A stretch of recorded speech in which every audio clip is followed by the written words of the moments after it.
dar-lhe-ei uma ajudadora idônea, semelhante a ele. Versículo 21. Então o Senhor Deus fez cair um sono pesado sobre Adão, e este adormeceu.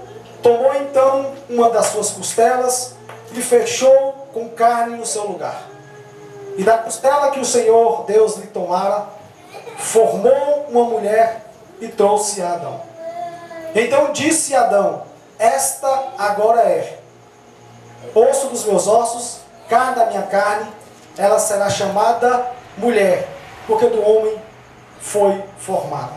Por isso deixará o homem o seu pai e sua mãe, e unir-se-á a sua mulher, e serão ambos uma só carne. Vou repetir em outra linguagem, para ficar melhor para a gente. Então o Senhor Deus declarou: não é bom que o homem esteja só. Farei para ele alguém que o auxilie e lhe corresponda. Depois, então o Senhor Deus fez o homem cair em profundo sono. Enquanto este dormia, tirou-lhe uma das costelas, fechando o lugar com carne. Com a costela que havia tirado do homem, o Senhor Deus fez uma mulher e a trouxe a ele. Disse então o homem: esta sim é osso dos meus ossos e carne da minha carne. Ela será chamada mulher, porque do homem foi tirada. Por esta razão, o homem deixará pai e mãe, e se unirá à sua mulher, e eles tornarão uma só carne. Amém? Glória a Deus. Graças a Deus. Glória a Deus. Amém. Irmãos, voltando para esse texto que nós acabamos de ler, quero trabalhar esse texto com a visão do final de uma família, do final de uma depravação, uma decadência familiar. Porque quando nós olhamos para o assunto bíblico, ou para o assunto que está correndo entre nós na sociedade, muitos falam de divórcio, muitos falam de segundo casamento, mas nós não falamos sobre a origem, sobre o propósito do casamento. E esse texto que eu acabei de ler, nós vamos trabalhar muito ele, mas no Novo Testamento, no capítulo 19 do livro de Mateus, quando o nosso Senhor Jesus Cristo pede para que os seus discípulos olhem para o princípio. Quando os discípulos o interrogam, quando os fariseus o interrogam sobre se é lícito dar carta de divórcio para a mulher por qualquer motivo. Então Jesus ele vai dizer para os discípulos: o que diz o princípio? O que foi escrito no princípio? E aí ele volta para esse texto. E é nesse texto que eu quero poder trabalhar com você nesta noite sobre a questão da família. A Bíblia nos diz que Deus ele deixa duas instituições primeiro, no início de tudo, antes da queda do homem. A primeira instituição é a santificação de um dia para poder santificá-lo. O sétimo dia nós usaríamos para santificá-lo, chamado sábado. Não vou entrar em detalhes sobre a santificação do sábado, porque não é o nosso foco. E a segunda instituição estabelecida por Deus, antes da queda do homem, é a instituição do casamento. Logo, você pode olhar e falar assim: mas eu nunca vi, pastor. Eu nunca encontrei nas páginas de Gênesis, nesse capítulo que você leu, a palavra casamento. Eu nunca vi essa palavra escrita aí. Eu procurei até mesmo nas línguas originais e não encontrei a palavra casamento. Você não encontra a palavra casamento, mas você encontra a união de homem e mulher para se transformar ambos em uma só carne. E esse propósito de Deus fazer o homem e a mulher se transformar em uma só carne tem alguns objetivos que nós precisamos guardar no nosso coração. O texto nos diz que Deus olha depois que Ele faz tudo. Está tudo pronto. E eu volto agora, logo, no capítulo 1, versículo 28, sobre a criação do homem e da mulher. Mas olha para esse texto, Deus cria tudo. Está tudo pronto. E Ele vai ver que Adão ou o homem está só. E a vontade do relacionamento, o desejo de ter uma união conjugal, não partiu do homem. Não foi o homem que pediu a Deus. Não foi o homem que falou: Senhor, eu estou só. Me dá alguém semelhante a mim. Me dá alguém que eu possa compartilhar o que o Senhor tem me passado. Não. O desejo partiu de Deus. Foi Deus que olha e Ele diz: não é bom que o homem esteja só.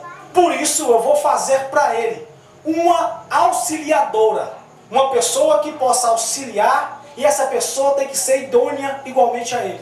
E antes que eu entre em detalhes sobre a formação da mulher, eu preciso dizer que no capítulo 1, versículo 28, Deus dá algumas ordenanças para a raça humana. Deus dá alguns propósitos para a raça humana, que é as bênçãos e a autoridade para sujeitar sobre a raça humana tudo que está sobre a terra. E aí Deus vai dizer o seguinte: domine o homem sobre os animais que estão nos céus, sobre os peixes que estão na água, e sobre os animais terrenos que andam sobre a terra.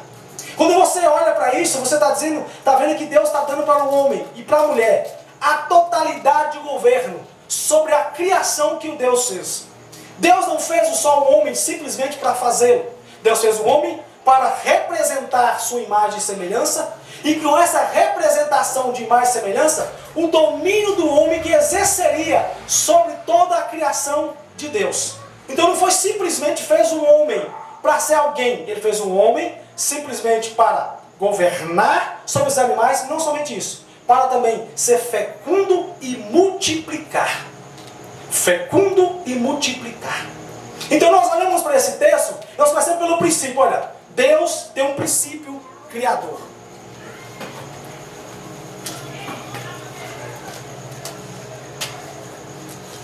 Deus tem um princípio criador.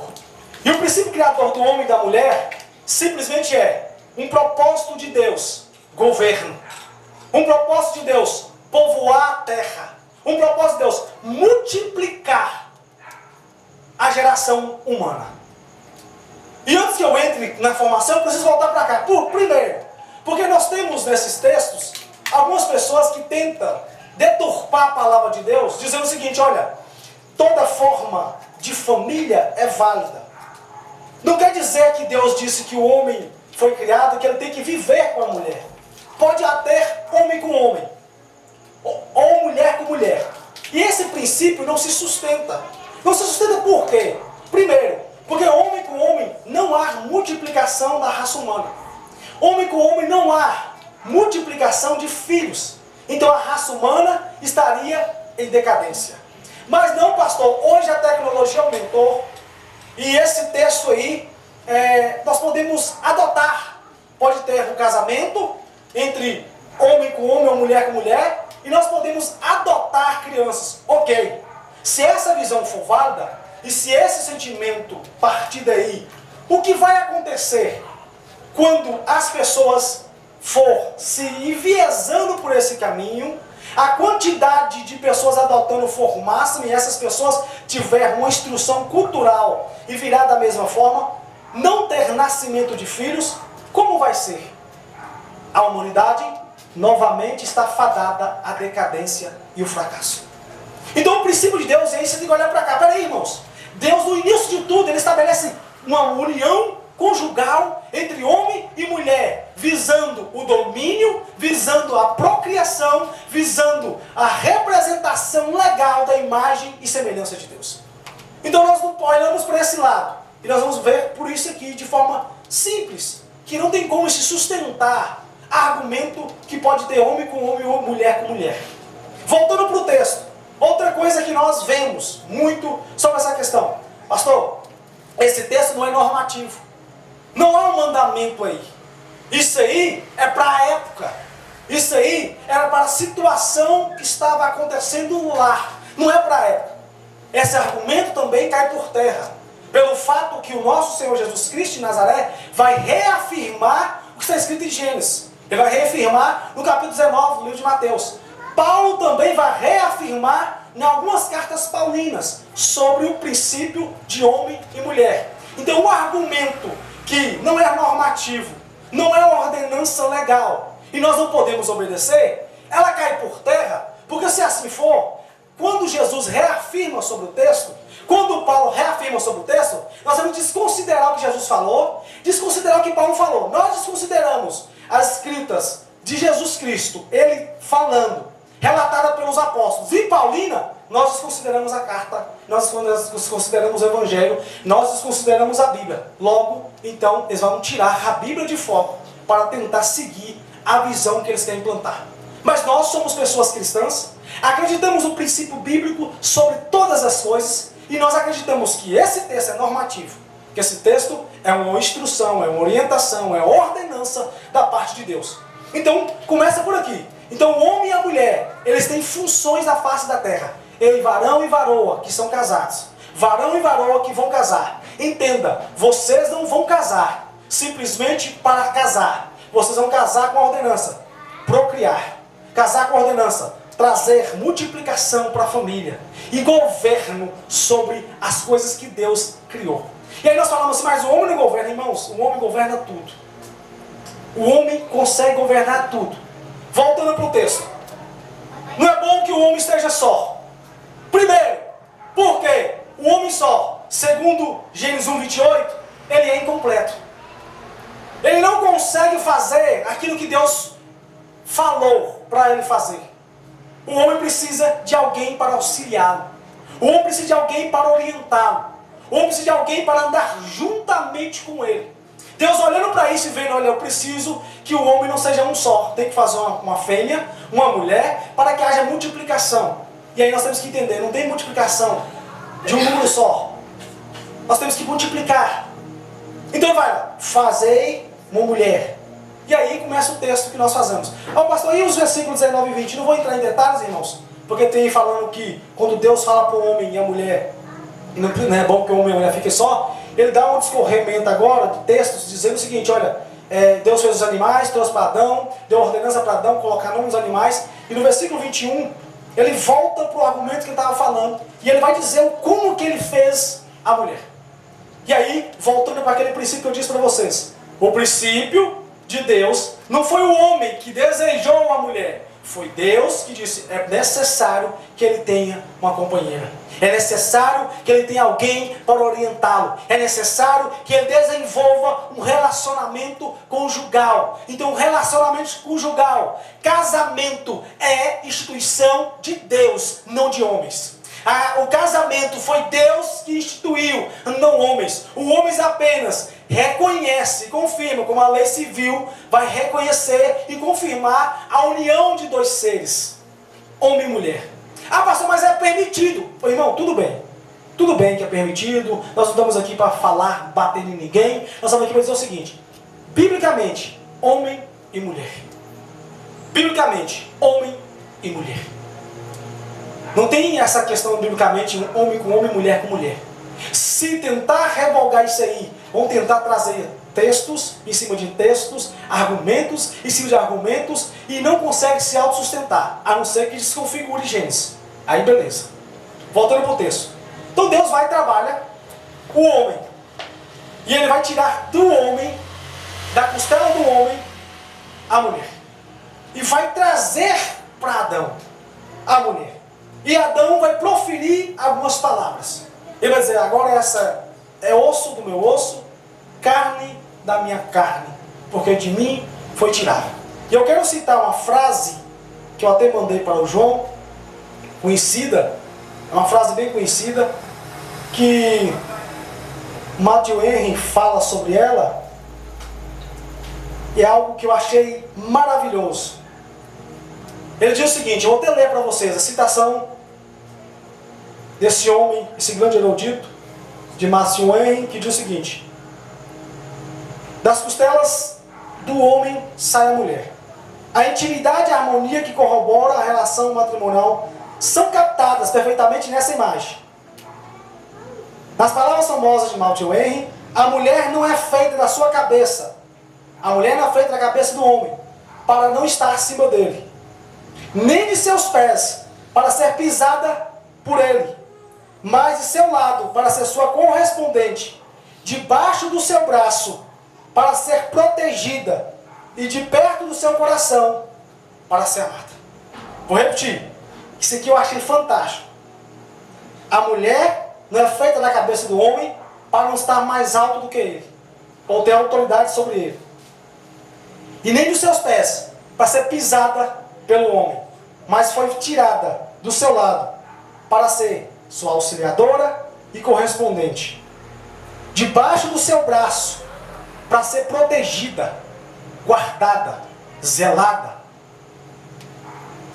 e de perto do seu coração, para ser amada.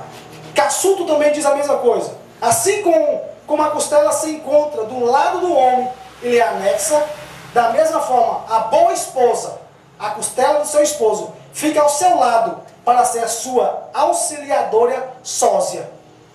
E sua alma faz fronteira com a dele. Você vê o quanto é importante. E aqui nós começamos a buscar. E aí? Como é que funciona? A autoridade foi dada somente para o homem ou para a mulher? Para os dois. Os dois são completos. Os dois têm a missão de Deus. De deixar que Deus, representar Deus na face da terra. Então a mulher ela foi tirada do homem para ser auxiliadora. Para ser a companheira. Para ser alguém que o auxilie nos seus trabalhos. Para ser alguém que o oriente quando ele estiver perdendo a direção. Para ser alguém que abra os seus olhos em momentos que ele está cego e não consegue ver o perigo que está iminente. E o homem, ele tem a função de proteger, de guardar, de orientar e de direcionar as suas esposas. Olha para esse princípio, irmãos, e você vai ver que agora nós temos um ambiente formado onde está desconstruindo os valores. E é por isso que é tão necessário nós falarmos sobre a iniciação da família. Então a união do homem com a mulher vai gerar a proteção de Deus, o guardamento de Deus, e ele se transformando em uma só carne, vai multiplicar, gerando filhos. Então homem, mulher e os filhos é a instituição familiar. Então nós temos o homem que tem que se relacionar com a mulher para que possa gerar filhos no matrimônio. E aqui eu quero dizer para vocês o seguinte, não vou entrar em detalhes, futuramente nós entraremos nas cartas paulinas para falar sobre essas coisas. Na união conjugal, o homem tem que dar devidamente o valor da mulher e assim a mulher ao seu marido. Tem que haver essa união mútua, esse sentimento mútuo.